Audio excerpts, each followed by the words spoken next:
10 Harsh Realities of Being a Star Wars Fan. Star Wars is a massively popular franchise for a reason, and there's so much to love about Star Wars movies and TV shows, but being a fan isn't always easy.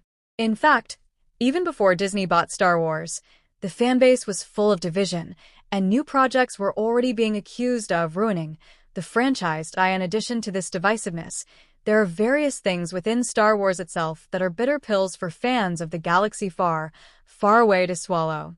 Of all the hard truths Star Wars fans must accept, these 10, ranging from issues in the movies and shows to real-life problems with the franchise, are the harshest of them all. The Acolyte, which released last year and ran for just one season, quickly became one of Star Wars' most controversial projects to date, perhaps outpacing even the sequel trilogy in terms of negative reception.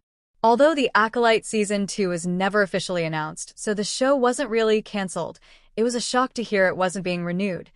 It's impossible to say for certain, without Lucasfilm's confirmation, that the backlash to The Acolyte was the reason the show didn't get a Season 2, although that feels like the most logical explanation. Despite the negativity, though, there were many who did like the show and were disappointed by this news. This led to a widespread online campaign with #RenewTheAcolyte being used across social media platforms, and even some of the show's stars, such as Manny Jacinto, who played Kimmer/the Stranger, chimed in as well. Unfortunately, with how controversial the project proved to be and Star Wars seemingly moving on, it feels very unlikely to ever return. Although The Acolyte arguably proved even more controversial, the Star Wars sequel trilogy remains one of the most hot-button issues in the franchise, even a decade after Star Wars. The Force Awakens debuted. Even now, many see this trilogy as Star Wars' worst movies. While outright hatred of the movies, especially when targeted at the actors, is often vitriolic and unwarranted, there were legitimately many problems with the sequel trilogy, Star Wars. The Rise of Skywalker in particular, which frequently felt as though it was grasping at straws, story-wise. The most disappointing part of this is that the sequels had so much potential. This was a brand new era of the Star Wars timeline and canon, which made the options effectively limitless. They also had all 3 original trilogy heroes signed on and brilliant source material and legends. Unfortunately, this was fumbled. Perhaps one of the biggest issues currently plaguing the Star Wars franchise is how unstable and uncertain the future of Star Wars movies and shows, especially movies, feels. Currently, there are numerous upcoming Star Wars movies that have been announced, but the only ones that feel guaranteed are The Mandalorian and Grogu and Star Wars Starfighter. Glaringly absent from the list of nearly certain projects is Rey's new movie, which was rumored to be titled Star Wars New Jedi Order. This movie was announced at Star Wars Celebration 2023, and it felt like a logical next step for Star Wars, especially considering the sequel trilogy had set Rey up as a key figure moving forward.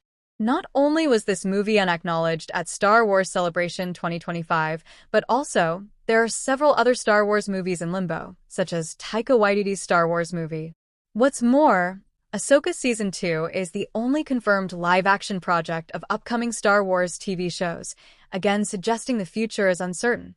There have been calls for Star Wars to move on from the Skywalker saga, including by not continuing to bring back actors like Hayden Christensen as Anakin Skywalker and Ewan McGregor as Obi-Wan Kenobi, but the truth is, we've been absolutely spoiled and lucky to get these returns, especially because the window of opportunity for such returns is sadly limited.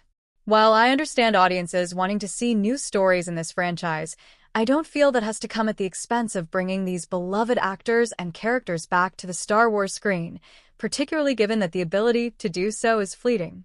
Realistically, for example, Christensen can only come back as Anakin's Force ghost for so long. Currently, Christensen is 44, and it won't make sense for Anakin's Force ghost to continue aging. He works brilliantly in the role for now, so fans should drop the calls for Star Wars to move on and celebrate that these appearances are still an option. Sadly, it's only a matter of time before the franchise is forced to move on. Star Wars has long been a master of fixing mistakes retroactively, even as early as the original trilogy. Unfortunately, not everything that has been broken can be fixed, even in this franchise. There are some plot points that have an unavoidable finality to them. As just one example, Ben Solo's death in The Rise of Skywalker ended the Skywalker bloodline. It's true that The Rise of Skywalker was billed as the end of the Skywalker saga, although that didn't require the death of the very last Skywalker by blood. Now, Star Wars has painted itself into a corner where the most beloved family in the franchise is gone from the galaxy, outside of their Force ghosts.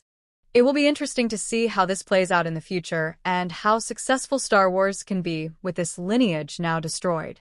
Even the way in which Ben Solo died left a bad taste in many viewers' mouths, though, and that's yet another aspect of this that can't really be fixed. The inverse of some plot points being unfixable is the fact that retcons are never going away in Star Wars. Retcons have proven controversial within the fanbase. This was actually one of the major complaints about The Acolyte, as some felt the show was changing too much. Yet, retcons have been a staple of Star Wars since the beginning. After all, that is how we got the Skywalker family as it is today.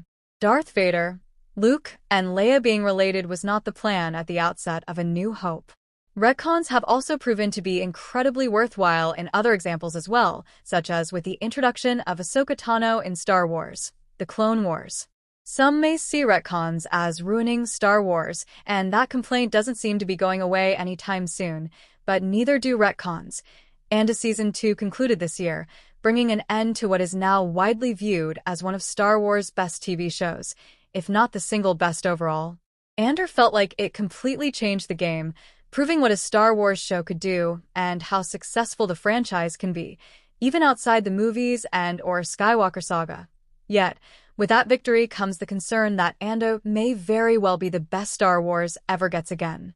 As mentioned, the future of Star Wars movies and shows remains on shaky ground, and with so many new projects up in the air, it's not clear whether the incredible storytelling, thoughtfulness, and impact demonstrated in Andor will be replicable. In spite of Star Wars revisiting certain characters many times, there are still myriad mysteries that may never be revealed, which is surely a harsh reality for many fans. On the less serious end, this includes things like Anakin Skywalker's scar. Although Anakin is perhaps the most influential character in the franchise, we never learn where this scar comes from. A more serious example is the whereabouts of Cassian Andor's sister. Andor begins with Cassian desperately searching for his sister, Carrie, from whom he was separated as a child. Sadly, even by the end of Andor Season 2, it's unknown what happened to her, and given Cassian's subsequent death in Rogue One, a Star Wars story, we may never know. Nostalgia can be a wonderful thing, and as a 90s kid, I understand how deep nostalgia runs in Star Wars. The prequels will always be my favorite movies, for example. However, nostalgia often ruins fans' joy when it comes to Star Wars. From the prequels on, there was resentment that new projects weren't exactly like the original trilogy. Ironically, though, this goes against what Star Wars creator George Lucas wanted for his franchise. Lucas was all about taking risks in the first 3 movies and, notably, in the prequels as well, and he no doubt wants that tradition carried forward, even with Disney's acquisition of the company. No, this doesn't always go well. I share many frustrations with a sequel trilogy, as it happens. However, if everything Star Wars does is always compared against the original trilogy, which will remain unparalleled because of the nostalgia tied to the movies, then there won't be any joy surrounding new projects, which is truly a shame. Finally, the harshest reality for Star Wars fans overall is that Lucasfilm still hasn't addressed the biggest problem in the franchise: the division, negativity, and downright vitriol in the fanbase. It's no secret that Star Wars fans have become increasingly hostile to change over the years, which has even manifested in attacks on the creators and actors. In fact, Ewan McGregor made a post addressing the racist attacks on Moses Ingram, who played Reva in Obi-Wan Kenobi. Other actors have suffered similar fates, and it is frequently actors of color, women of color in particular, who are the targets of such online attacks. Kelly Marie Tran, who played Rose Tico in the sequels, is also among them. Unfortunately, and rather surprisingly, Lucasfilm hasn't made a statement telling those engaging in these attacks that this behavior is unacceptable and antithetical to the Star Wars franchise. This really is a necessary step for Star Wars to move forward. Otherwise, the division and vitriol are likely to on the franchise.